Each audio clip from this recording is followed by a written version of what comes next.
Welcome, dear listener, to another night of literature lullabies, where we bring to life the greatest tales ever told.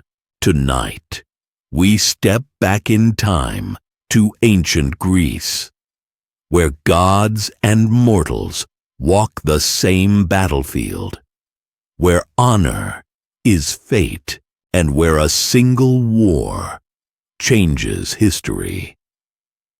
Tonight, we embark on a journey through Homer's The Iliad, a tale of war, pride, and the eternal struggle between glory and mortality. Will the mighty Achilles find peace? Will Hector, the noble prince of Troy, escape his fate? And what role do the gods play in this grand drama of men?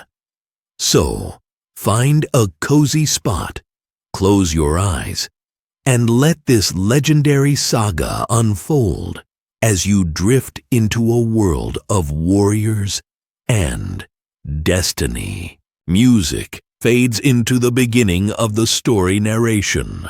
Our tale begins at the towering walls of Troy, a city under siege for nearly 10 years. The Greeks, led by the mighty Agamemnon, seek to reclaim Helen, the woman whose beauty launched 1,000 ships. But in the heart of the battlefield stands one warrior, a figure of unmatched strength and rage, the great Achilles. Sing, O Muse, of the wrath of Achilles, begins Homer, calling upon the divine to recount this epic tale. And so, our story unfolds. The wrath of Achilles. Achilles, the greatest of all Greek warriors, is furious. His pride has been wounded by his own commander, Agamemnon, who has taken Briseis, a woman Achilles won in battle. Enraged, Achilles refuses to fight, declaring, "Let them suffer in war without me. Only when my absence is felt will they see my worth." Without their strongest warrior, the Greeks struggle.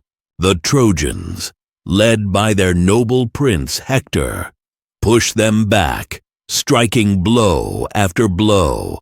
Hector, unlike Achilles, fights not for pride, but for his people, for his wife Andromache, and for his young son.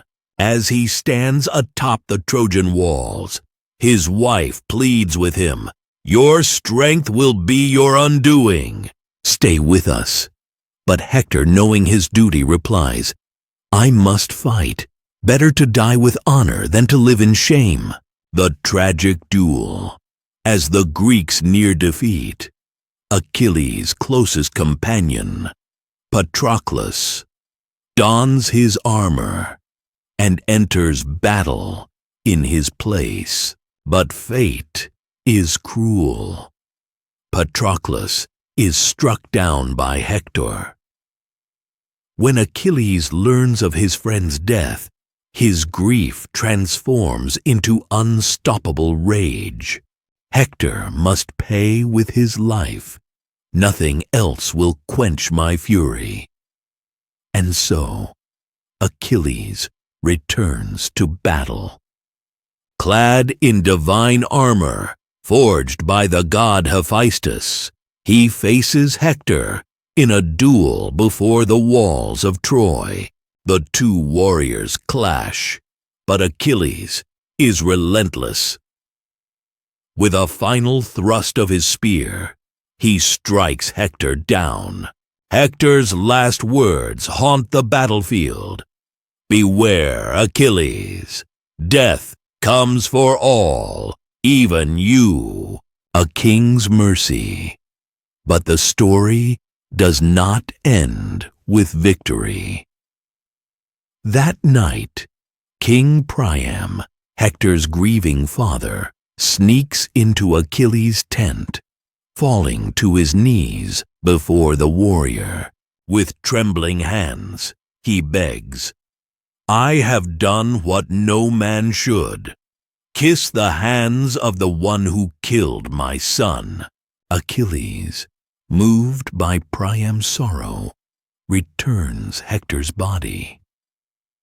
In this moment, his rage softens, and he sees the weight of war beyond his own pride. As the city mourns, the war is far from over.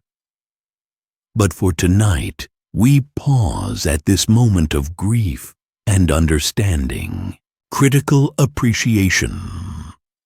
The Iliad is more than a war story. It is a tale of human nature, fate, and legacy. Even today, we wrestle with the same questions. Do we chase glory or peace? Do we act out of pride or compassion?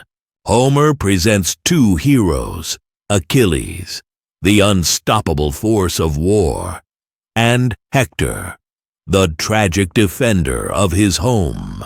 Their battle is not just of swords, but of values. Personal vengeance versus duty to others. Even Achilles, the fiercest warrior, learns that strength alone does not bring peace. His final act, returning Hector's body, shows a growth that many leaders today could learn from. And what of the gods? They manipulate, they scheme, but ultimately, they remind us of our own power to choose our path. Homer's words still echo in our world, teaching us that true heroism is not in conquest, but in understanding our place in the grander scheme of life.